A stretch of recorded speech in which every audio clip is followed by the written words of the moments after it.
Hi learners, let's continue. We are looking at Model 8, Climate Resilience in Africa.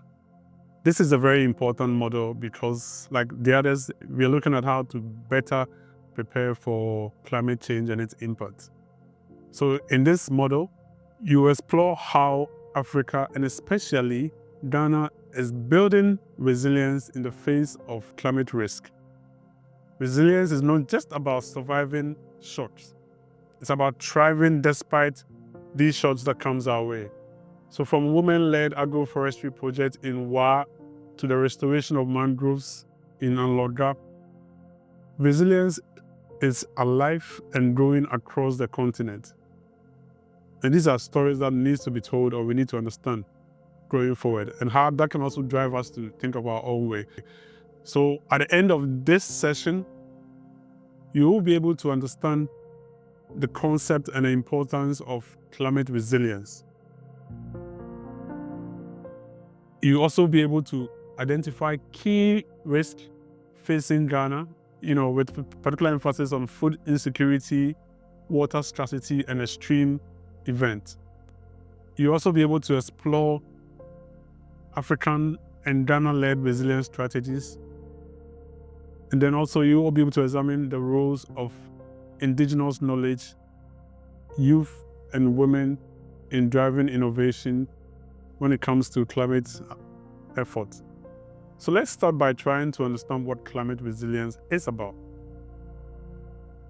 So climate resilience is the ability of people, ecosystems, and more generally economies to absorb shocks, or we could even say stresses or disturbances, and adapt to the impact of climate change. In this case, climate change is a shock. And then transform in ways that sustain development. This may be complicated, but it's just not about, say, returning to normal. It's about building better. So if you are hit by flooding, are you able to come back? Or are your system better placed? So in Ghana, climate resilience could mean that farmers in a district like Mion district in northern Ghana have decided to switch to what we call climate smart irrigation systems. It could be solar powered, so that they don't need to rely on natural rain for their farming. It means that even when there's no rain, they can still be able to power water from their field. Then you look at coastal settlements in Ada, Keta, and Yanui, also building elevated buildings so that even when the flood comes, it will not take the homes away. That's also something that is a good example of resilience. Major cities like Accra, Kumasi, Takoradi, and Tamale can also be redesigning their neighborhoods with more trees and more what we call open green spaces. Because trees and green spaces are very fundamental to addressing issues of extreme heat and even flooding, because they have a very good way to check them. What are some of the key climate risks in Ghana that resilience needs to be built against? So Ghana's climate risk vary by region. When I say region, or ecological zones, from the north to the south. In the north, we have what we call longer dry seasons and erratic rainfall, which tend to hurt crop yields and also tend to fuel food insecurity and out-migration. There's also an issue of water scarcity worsening during Harmattan periods, November, December, April. And then that also affects healthcare systems or even health centers. There are health centers without access to water. That's a big challenge. If you come to the coastal part of Ghana, I've mentioned already, tidal waves and sea level rise are threatening homes and entire communities in the Keta, Anloga, and Adan area. And even in Accra, poor drainage systems are leading to flash floods, especially in low-income communities like Glefe and Odona. And this is a perennial challenge. But let's look at some key, strategies like agroforestry and also drought-resistant crops. Agroforestry, which involves, farming and allowing trees to also grow, helps farmers to build resilience because it provides shade and also moisture retention for crops. And these are becoming common in cocoa-growing communities. It also means that farmers can get some income from tree crops instead of just relying on their main, cocoa production crops. And more importantly, agroforestry can protect biodiversity because it becomes a good hub for different kinds of plants and animals to live. In areas in the north, like the Kasanan and Kana area, local people are integrating cashew and dawa trees with millet fields And these are also important for what we call improving land productivity. Again, I've worked with people from SARI, the Savannah Agricultural Research Institute, who talk about farmers' reliance on drought-tolerant crops. And this is also important because it's helping to reduce, the yield stresses that it used to be in the past. Another important approach that comes up, which is important for residents, is community-based water management. When communities work together, they can improve their water resilience by what we call building small earth dams within their communities. They sometimes don't even need to bring external forces, so they can create what we call ordinary magic. And these are common in some communities that I've observed in the Savalidu and the Tolon district. Again, there's also the idea of rehabilitating boreholes in Donkokrom and Namdom district, where I've been there and I've found some people doing such projects. Promoting rainwater harvesting at schools and clinics can be important for getting water all year round to take care of basic things. So these efforts are important because they ensure that water access during 5 months of dry season reduce the burden on women and children.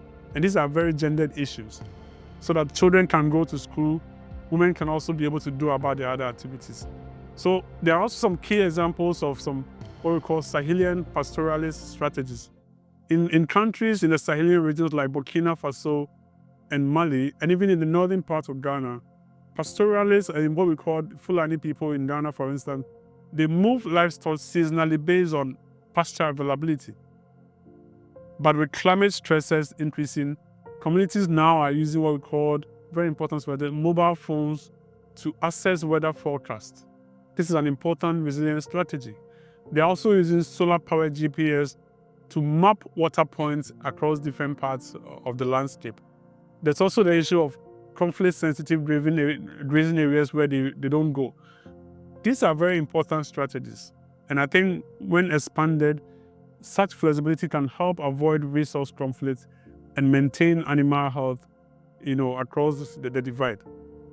If we want to focus also on urban resilience, for instance, there's what we call cool cities and green spaces. Unfortunately, we've taken these things for granted. But cities are also already experimenting in some part of Africa with heat resilient solutions. In Accra, we've seen efforts that are leading toward planting of trees, which I think is excellent. So tree planting campaigns can be important in neighborhoods like Jamestown and Adabraka. I mentioned these areas because they are densely populated and you hardly have greeneries there. And these can be important resilience strategies. And again, also, when you have permeable pavement, not just concrete, but you have some grass across them, they can also be important for checking water and reducing flood in communities like Sakaman, where it's very dense. Again, urban gardens. So if you travel through the motorway, go to Ashama, there are areas where they have some gardens where these are important for improving food security in urban areas. Inevitably, they also help cool the environment because of the green that we have there. And in some communities also, I've realized that there's what we call the use of indigenous knowledge and local innovations. So indigenous knowledge is everywhere. But for instance, people use animal behavior and cloud patterns to predict rain. I've seen a lot of this in northern Ghana, and this can be important for preparing better for the next season. There's a concept of Zaya pits, whereby farmers dig the ground and ensure that they store water, and then they can keep their crops in good hands. So storing seeds in traditional silos is also a very important way to protect them from spoilage. These are all very important traditional technologies that people use that cannot be overlooked.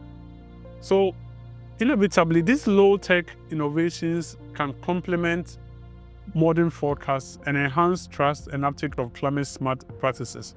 Again, this is very important more because of the limited resources that we have in Africa and Ghana at large. Again, there's also a lot of youth and women-led innovations that are happening. Young people are using tech for change. There's an example of, in Kumasi, for instance, we have this eco warriors, and they are using drones to monitor forest change. It's a very simple thing, but very important. In Wa, in the Upper West region, for instance, clubs are promoting reforestation with over 10,000 trees being planted. There are common cases in Accra as well.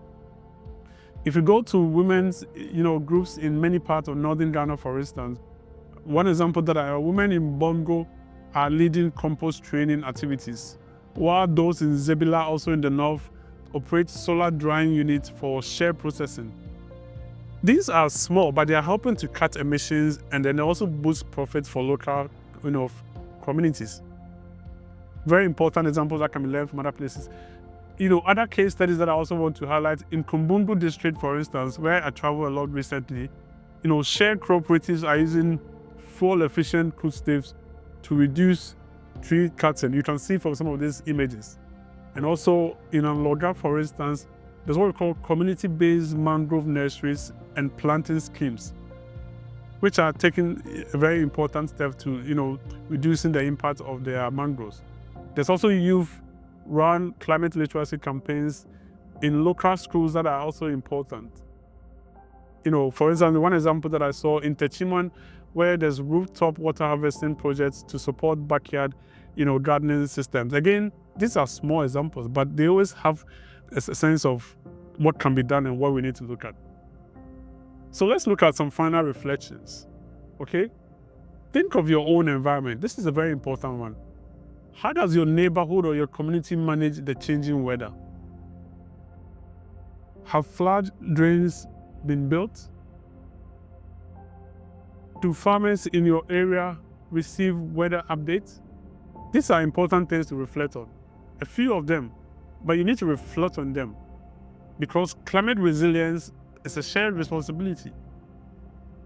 Build one action at a time, and when you share, these stories more and more, others can be inspired to also be able to do something about it. So I look forward to reading some of your own inputs, and then we can make this decision together.